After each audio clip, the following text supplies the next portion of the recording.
Giving girl boss vibes ang pang world-class na talento ni Queendom diva Arabel de la Cruz. Ngayong kalahok siya sa isang singing competition sa South Korea. Makichika tayo kay Athena Imperial.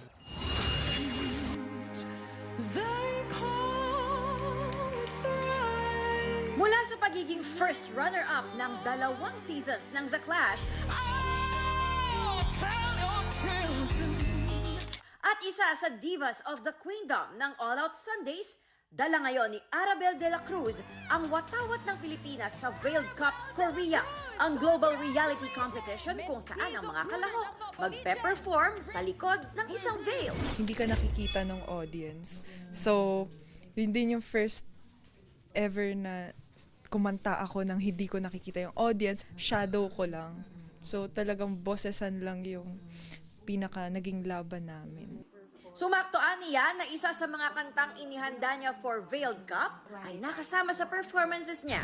Wala silang sinabi na kailangan namin kumanta ng Korean song. Pero some countries, nag-try silang kumanta ng Korean song. Pero sa amin, syempre, competition. Doon ako sa kung saan ako confident.